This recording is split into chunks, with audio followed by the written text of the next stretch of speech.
Hey guys, welcome to week 11 of Books Being Sick. I am Nick. Thanks for being here. Got some stuff to share with you today. Book club announcement, Patreon, book pickups, recent reads, and that should probably do it. It'll be got some fun stuff going on here. Got some things happening. First up, I think probably what I'll say is if you want to like and subscribe, please go ahead and do that. I'm just going to get that out of the way. Okay? So, done with that. Next up, book club. This is something that I've been meaning to get going for a while. The Books Are Sick book club. This is going to be a monthly book club where we're going to have reading goals throughout the month for whatever book we're reading. And it's going to be primarily on Patreon. Now, you can totally join along without Patreon, but I did set up a Patreon page where the book club will primarily be talked about, as well as daily posts from me just about random stuff, all related to books, as well as videos and all that kind of stuff, the Patreon stuff. You know what I mean? It's kind of just I thought it would be kind of just a fun thing to do. It's basically my goal for this Patreon is to just have it be a book loving community where we can kind of just take a deep breath, be a little more chill, and just talk about books. But the book club will be primarily on there, and we decided which book is going to be our inaugural book here. Every month there's going to be a poll. So the poll went up a few days ago, and the options were CUJO by Stephen King, Annihilation, Sula by Toni Morrison, and Jurassic Park by Michael Crichton. And wouldn't you know it, CUJO was the winner for this month's book club. So we are reading CUJO for the Books Are Sick, for the first month of the Books Are Sick book club. I'm real excited. I was going to read this one anyways, so I'm very happy that it won because it's just gonna really kind of force me to just actually do it. This after the fact, after this one book club for March, I found out that there are no chapters because I was setting up the reading goals for the month of March, and I was gonna say March 14th, get to chapter 6. You know what I mean? But there are no chapters in CUJO, which I did not realize. It is just one long stream of consciousness throughout the whole book. So if you want to join along for March, there's only 3 weeks left in March, of course, but CUJO, we are going to be at page 100 by the 14th, page 200 by the 21st, 22nd, and then finished by the end of the month. There are about 300 pages in this book, so it kind of works out, but we're just doing it page based. Can't wait for CUJO, and if you want to join the Patreon, I'll have the link. I'll have the link down below. It's a fun place. Lots of people there already, and we're just talking about books. It's kind of fun. Whatever. Alrighty. So moving right along here, I'm gonna get into some book pickups that I got here. I have been doing so good at not buying books. Like, and by so good, I mean like I haven't bought a book in 2 weeks. You know what I mean? I think it was about 2 weeks. Maybe it was a little longer than 2 weeks, but however long it was, it felt like a very long time. And a couple days ago, I spent my whole evening. My wife went out to be with people, friends, I would assume, and I just spent the entire evening watching Book Talk and BookTube and just watching people talk about books. And I woke up the next morning and I was like, I gotta go buy some books, or I'm gonna be a miserable person. I know I'm not gonna be a happy person today. I gotta go buy some books. Now, that may seem unhealthy, and I would agree. There are some unhealthy tendencies in that emotion, but you know what? It's a good unhealthy issue to have, I think, just being addicted to books. So I went out and I bought 5, and I actually bought almost all classic books because I'm kind of like, I've been in this mode for a while where because I still consider myself a very new reader. There are so many amazing books from the past that I have not read that I feel like I really do need to just be responsible to myself and read all these amazing books before I get into the enjoyment of all these newer ones. Not that I'm not going to read any new books. I absolutely am. In fact, one of the books I have to review for you today is a newer one. But I got to get some of these classics in because it's not a chore either. These classics are all books that I'm so pumped about. Like, I'm genuinely really excited. Anytime I've heard anybody that I like in the book world talk about these books, I'm like, yes, I trust you and I know I'm going to like this. So let me show you what I got here. The first one, you may be surprised because I feel like most people read this in school and high school and all that. I did not. Didn't read anything. And that is The Great Gatsby by F. Scott Fitzgerald. This book, again, believe it or not, I didn't know what it was about. I knew it was about a rich guy named Gatsby. I knew there was like a rich, fancy guy named Gatsby. That's all I knew. I've not seen the movies. I've not seen the Leo DiCaprio movie, which I know is crazy because I love, Titanic and Leo. But that's one of the few that's escaped me. I feel like Great Gatsby and J. Edgar, is that another one? Those two I haven't seen. But I'm going to watch Great Gatsby now because I've got 2 chapters left in the Great Gatsby. I started this pretty well right away. It is really good. Like, I am loving the Great Gatsby, dudes. It is mesmerizing. You know what I mean? Just the way that it's told. I would have assumed this was a first person from Great Gatsby's, Jay Gatsby's point of view. It is not. We are following a character named Nick, and I like that very much. However, yeah, just a fantastic book. I'm not going to go too deep into it because I do have 2 chapters left to go. But wow, what a killer start! Yeah, it's really good.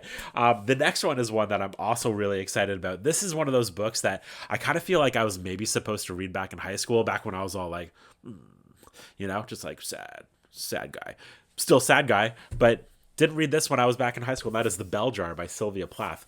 Now, this one is another one where I couldn't tell you a single thing about it other than the people that I thought were cool back in the day all liked it.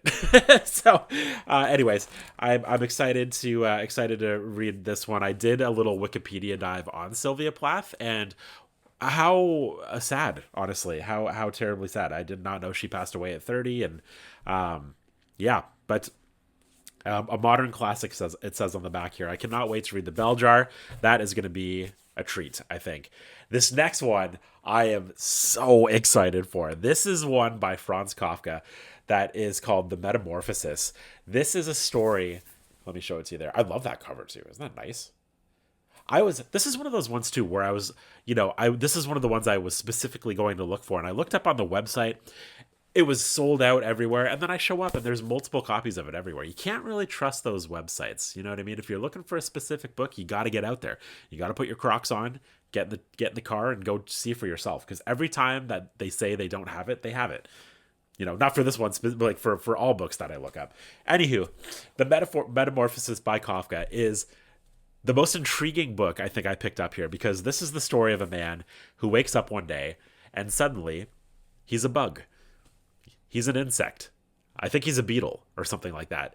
And he has to kind of figure out his day because he's now a beetle. And what do you do? That just, I love that so much. That is the coolest sounding premise of all time. So Kafka, I keep hearing amazing things about Kafka for in terms of classics. He's a very popular one amongst the crowd of people that I enjoy. So very excited for Metamorphosis. We are going to get into this one here. This is a Virginia Woolf book called To the Lighthouse. This one, I, again, couldn't really tell you what it's about, other than on the back here, it does say that we are dealing with war and meditation, marriage, parenthood, childhood, grief, tyranny, bitterness. Yeah. The novel's use of stream of consciousness, reminiscence, and shifting perspectives gives it an intimate, poetic essence. Man, oh man. I mean, I gotta say, right off the beat, I do really enjoy that cover, and I like the title, and I like what I'm hearing in terms of all those adjectives. So we're gonna see what's going on with this. I will say, I'm thinking that of all the books here, To the Lighthouse is probably the one you have to be most in the right mood for. I don't think is one you're just gonna pick up and be like, yeah, let's just do some light reading. Let's do some To the Lighthouse today. But excited for To the Lighthouse by Virginia Woolf. Got one more. And this one isn't a classic yet. I don't think you'd consider this a classic. And I feel like a total dummy because I thought that this book was new. I thought this was a book that had just come out in the last year, probably because of the recent hype that it's been getting. So based on how I've seen other people describe this book, I would imagine it will eventually be a classic. But it is not new. It's when did this come out? I should actually check real quick before I show you. Let me check the thing, if I can find it. 1992. That's crazy town. I had no idea this was that old. I swear it came out last year. That is The Secret History by Donna Tartt. You've all seen this one making the rounds. People are reading it like crazy all of a sudden. And I can't wait to read some Donna Tartt, guys. I really, really can't wait. Her writing seems like it's going to be right up my alley. And I have not read any of her stuff yet. I have the Goldfinch on my shelf too. And now I don't know because everybody's talking about the Secret History. It's still, do I just read the Secret History and then do the Goldfinch after? Which one? Let me know if you've read both. Only if you've read both, okay? Only if you've read both. Let me know genuinely where you would start. You know, because the Goldfinch, I don't know if it's just a printing thing, but it looks massive. The Goldfinch looks massive. This looks quite long too, but maybe a little more doable. Let me know what you think. So those were my book pickups. I got The Great Gatsby, The Secret History, To the Lighthouse, Metamorphosis, and The Bell Jar. Probably the most excited I've ever been for a book pickup, and I'm almost done The Great Gatsby, and I'm very tempted. I got to get into CUJO, so I'm going to do that, but I think the next one on here might be The Metamorphosis, because I just need to see this bug story so badly. I have one book that I finished that is Annihilation by Jeff Vandermeer. Let me throw it up there. This was awesome. This was fantastic, truly fantastic. This is the story. I don't read a lot of sci-fi books, and this is very sci-fi. This is the story of an area of the country that is now called Area X. It is basically gone through this transformation. It's been abandoned, and we don't really know why. And there's this group called the Southern Reach that's been sending in expeditions of people to ostensibly do research and figure out what's going on here.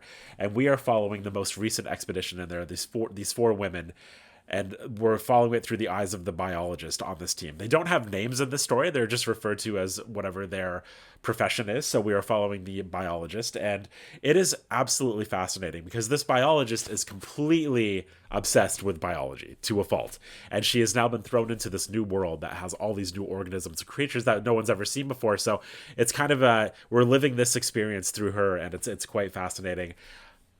I am pretty tempted to read the other two books, although I hear mixed things on them. Don't let that stop you from reading Annihilation. This was a truly mind-boggling book, but not confusing. I read the first page and just could not stop. It's one of those books you're just like, oh, what's happening here? And you're like, what's gonna happen? What's gonna happen? Wait, what'd they find? You know, it's pretty fascinating. I really liked it. I also don't know if I mentioned in my last video, I also finished We Have Always Lived in the Castle by Shirley Jackson, and this was awesome. Really, really cool little haunted house sort of story. Shirley Jackson is someone that I love. I loved Haunting of Hill House. I loved The Lottery, and I loved We Have Always Lived in the Castle. There's something about her writing that is just so fun and quirky and kind of classic horror-y, and it's a real good time if you're looking for a light horror read, because it's not going to scare you. It's more quirky and fun. The book We Have Always Lived in the Castle is fantastic. That is going to do it for week 11 of Books Being Sick. Thanks so much for joining me. Again, the Patreon is linked down below if you want to join the book club, and that's going to do it, and I love you and bye.